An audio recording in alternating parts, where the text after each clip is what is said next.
Fala galera, beleza? Aqui é o professor Rodrigo. Pessoal, eu prometi para vocês que eu ia regravar nessa aula aqui de cheque, né? Porque teve um erro lá no momento da gravação, acabou que entrou ali na aula da professora Sara, né? Foi um erro ali mesmo, uma confusão daquele dia, mas eu prometi para vocês que eu ia gravar separado para não ter essa confusão. Só que por conta disso acabou acontecendo uma outra confusão. Lembra na aula da semana passada, retrasada, olha o que aconteceu. Eu perguntei para vocês até o seguinte, se a gente tinha visto esse tema aqui, documentos da área financeira. Eu comecei a ter essa aula com vocês e, por algum motivo, acho que eu tinha tido essa aula recentemente com outra turma, me veio a lembrança que eu tinha visto essa aula com alguém e eu achei que era com vocês, mas na verdade, revendo depois as aulas que eu tive aqui, eu não havia tido essa aula com vocês ainda. O que que acontece, pessoal? Eu não vou cobrar essa aula na prova. Eu não acho justo eu cobrar essa aula na prova de vocês. Hoje, o que que eu vou fazer? Eu vou revisar aquela aula de cheques. A aula de cheque eu vou cobrar na prova porque eu dei essa aula para vocês, a aula de cheque, tá bom? A aula de cheque cai na prova. Essa aula de documentos da área financeira eu vou dar ela aqui também, tá bom? Junto com essa aula de cheque. Só que a parte de documentos da área financeira não há necessidade de você estudar para a prova, tá bom? Quando então você estiver estudando para a prova e chegar no momento de documentos da área financeira, pode fechar o vídeo, porque você não vai precisar utilizar para estudo para a prova. Estou usando ele aqui apenas para material complementar, para que você não fique prejudicado sem esse material no seu ensino, no seu estudo aqui, tá bom? Beleza? Então vamos iniciar aqui a nossa aula de hoje. Vamos voltar lá para o outro slide. Vamos falar novamente de cheque devolvido, cheque e o CF, pessoal. Vamos lá. Cheque. Primeiro de tudo, pessoal, é importante você ter em mente que o cheque ele é uma ordem de pagamento, o quê? À vista. É um pagamento à vista. Cara, grave isso aqui. Marca, não. Pausa o vídeo, pausa o vídeo. Vai lá, pausa o vídeo. Pausa pra você me ouvir. Vai. Pausou. Aí agora, tu vai escrever tudo que está escrito aí. Ó. Pode escrever esse slide inteiro. É importante. Vai por mim, dica de brothers, o professor é teu brother, olha o que eu tô falando. Pausa o vídeo e aí escreve o slide inteiro. Pronto? Foi? É uma ordem de pagamento à vista, que é emitida por pessoas que possuem fundos disponíveis no respectivo estabelecimento bancário. Então, cheque é um pagamento à vista. E, galera, cheque não é documento de crédito. De novo, cheque não é documento de crédito, ok? Importantíssima essa informação aqui. Cheque não é documento de crédito. Marque isso aqui. Aqui temos um exemplo de cheque, beleza? No cheque aqui você pode ver o valor nominal, R$ 82 aqui, tá bom? Aqui você vai ver esse valor nominal escrito por extenso. Aqui o nome do beneficiário, o Beltrano Oliveira, meu primo. Aqui justamente o local onde está sendo emitido, junto com a data, né? E embaixo, quem é o emitente, ok? Tipos de preenchimento. Outra informação importante. Cara, isso aqui tu vai decorar também. Cheque nominal. Traz em seu preenchimento o nome do beneficiário e não pode ser depositado em conta corrente de terceiro ou ser sacado por terceiro, a menos que isso seja endossado no verso. Como assim? Olha só, o cheque nominal ele tem que ser sacado pelo beneficiário, ou seja, tem que ser sacado aqui ó, pelo Beltrano Oliveira. Outra pessoa pode sacar? Não, a menos que esteja escrito no verso que outra pessoa pode sacar. Ok? Cheque ao portador. Não vai trazer esse um preenchimento o nome do beneficiário, ou seja, não vai trazer o nome aqui do Beltrano. Beltrano não vai estar escrito aqui. Podendo ser depositado em conta corrente de terceiro ou até ser sacado por terceiro também. No cheque cruzado, vai trazer seu preenchimento duas linhas paralelas cruzando na diagonal. Ele não pode ser sacado, podendo ser recebido apenas em depósito em conta. Ele vai ter duas linhas paralelas aqui, ó, na diagonal, entendeu? Duas linhas assim, ó, pá, pá, entendeu? Justamente para impedir que esse cheque seja sacado. Ele pode ser recebido apenas em depósito em conta. Ele era muito utilizado para recebimento de salário. Extrato bancário, pessoal. Lembra? Relatório. Ele é um relatório, um breve relatório sobre a situação da sua conta corrente. Ele vai te demonstrar movimentações que ocorreram em determinado período de tempo, eventos que ocorreram em determinado período de tempo. E ele está disponível tanto para a pessoa física quanto também para a pessoa jurídica. É fundamental também para o profissional da área financeira, porque ele vai demonstrar, como eu falei, todas as movimentações de determinada conta corrente em determinado período. Pode ser meses, pode ser em um mês, pode ser 15 dias, pode ser um período de 6 meses. Você vai definir o tempo que você quer analisar o seu extrato bancário. E aqui vai ser fundamental para a realização de análises e relatórios precisos e necessários para uma possível tomada de decisão. Pode ser emitido via internet, através de caixa eletrônico ou até mesmo junto ao gerente do banco. Pela internet, você consegue emitir via internet banking ou aplicativo de bancos digitais, que nós iremos falar mais à frente. Através de caixa eletrônico, você vai lá no caixa eletrônico, tem a função de você emitir justamente o extrato bancário. Alguns caixas cobram tarifa, tá bom? Cuidado com isso. E o gerente do banco, geralmente você está realizando algum tipo de negociação ou algum tipo de serviço, e aí ele vai e emite para você, justamente para poder dar ênfase a esse serviço.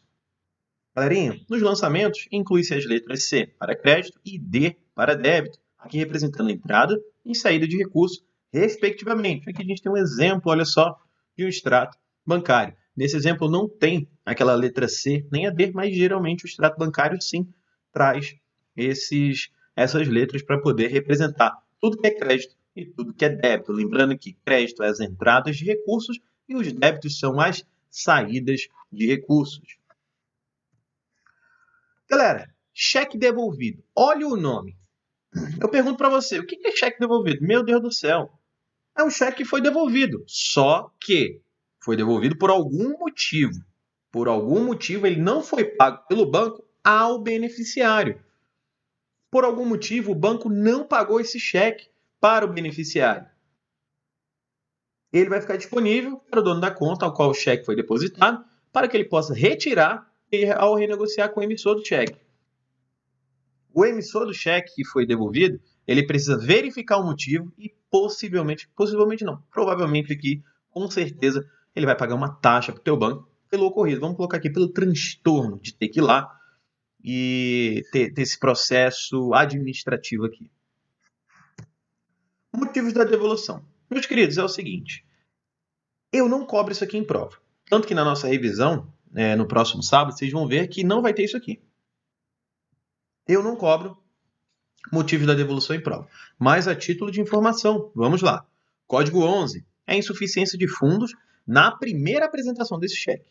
Okay? Ocorre quando não tem saldo suficiente na conta do cheque aqui na primeira apresentação, na primeira tentativa de resgate desse cheque. E o código 12 é a mesma coisa, só que aqui é na segunda apresentação. Foi feita uma segunda tentativa com o mesmo cheque e nessa segunda tentativa também não havia fundo suficiente. O código 13, a conta aqui está encerrada. A conta está encerrada e o cheque foi enviado para ser descontado. Já no código 20, a folha de cheque foi cancelada pelo correntista. Aqui ocorre quando a folha foi perdida ou roubada, ainda em branco, e o cheque chegou ao banco para ser descontado. Inclusive, a pessoa que tentar resgatar essa folha de cheque aqui, ela vai ter algum probleminha. Na verdade, ela vai ter que se explicar como ela adquiriu aquela folha de cheque. Código 28 é o mesmo caso acima, com a diferença da folha de cheque estar preenchida. Ela foi preenchida e aí foi perdida. Ela não foi perdida em branco, ela foi perdida já preenchida. Cheque sem fundo, pessoal. Isso aqui foi uma coisa que a gente vem discutindo muito, porque eu quero que vocês decorem. Pausa o vídeo de novo e anota aí no seu caderno. É o cheque justamente quando não há fundos, não há fundo suficiente para quitar aquele cheque. Não há fundo suficiente na conta para quitar aquele cheque. Não há um montante necessário para quitar a transferência. Ele não se apresenta o suficiente na conta do emitente. Lembra que a gente fez aquela brincadeira? Eu fui comprar uma bicicleta da Roberta. A bicicleta era R$200. E o que aconteceu? Eu entreguei um cheque para a Roberta de R$200. A Roberta foi lá, para sacar esse cheque, né, de R$ 200, só que, quando ela chegou lá, havia 150 na minha conta. Ela não consegue tirar esses 150, porque ela tem que tirar o valor todo de R$ 200.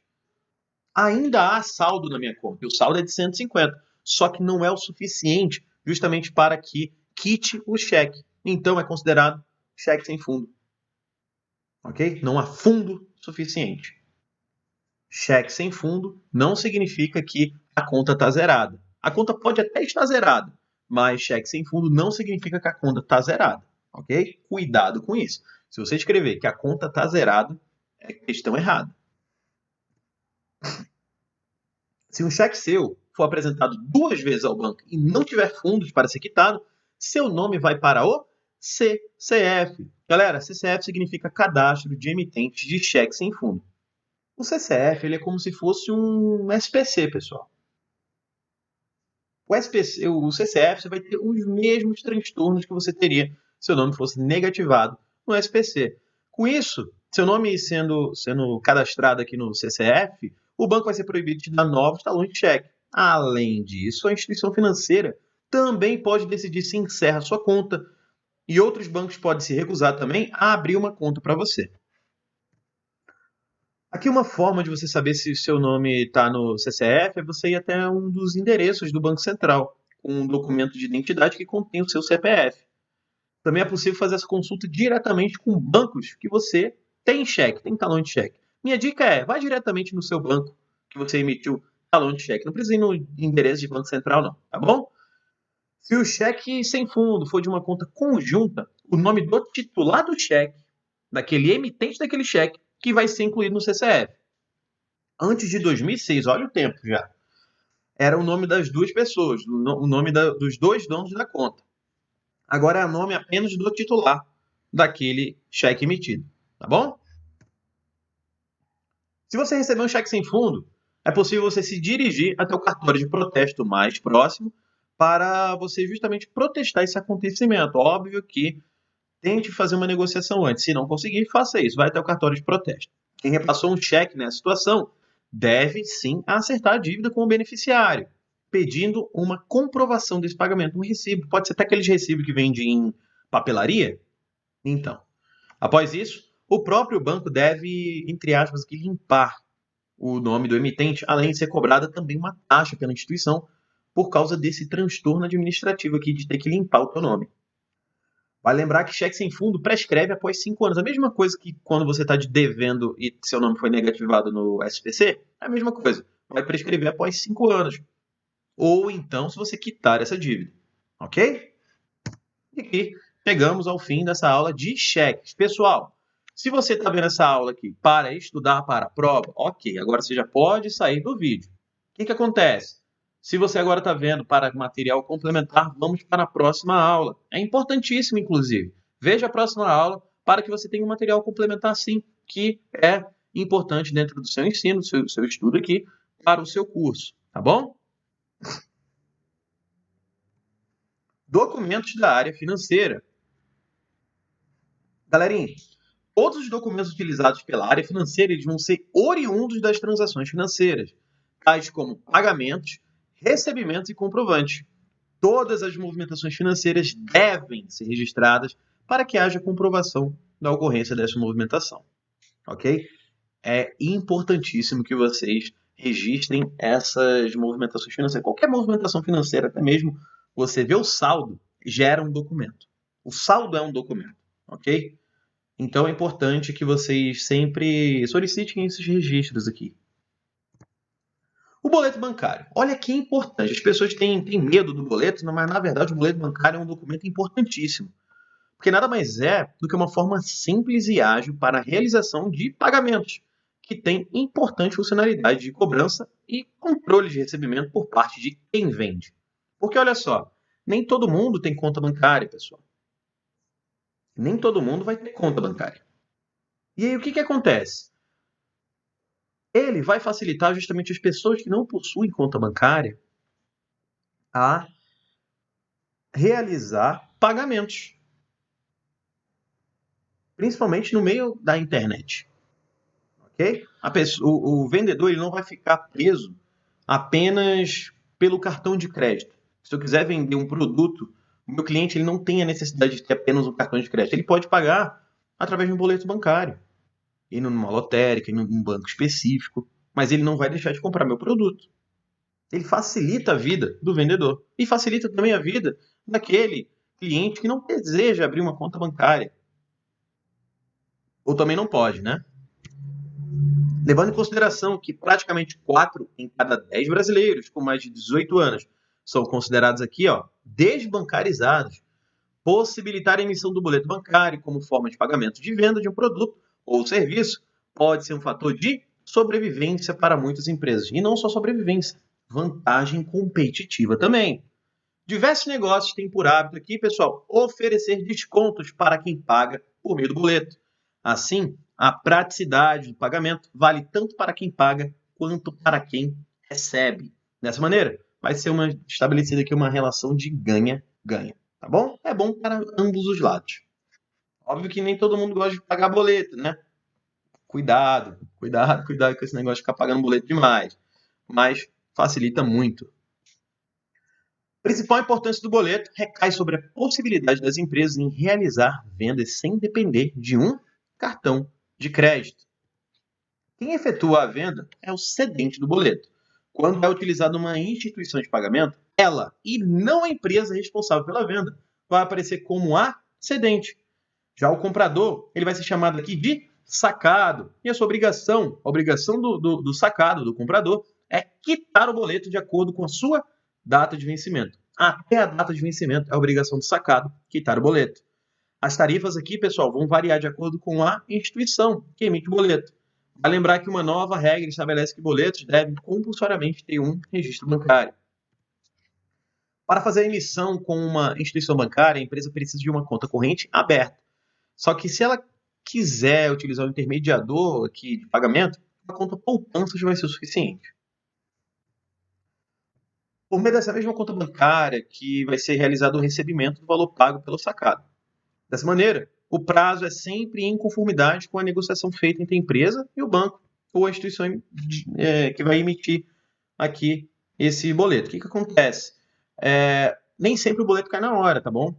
Sabe aquele prazo que as empresas dão? Em até 48 horas o boleto ele vai cair e aí a gente vai enviar o produto para você. É justamente o tempo que esse boleto está sendo processado. E o dinheiro vai ser enviado para a empresa. E nem sempre também o dinheiro ele é enviado naquele período ali para a empresa.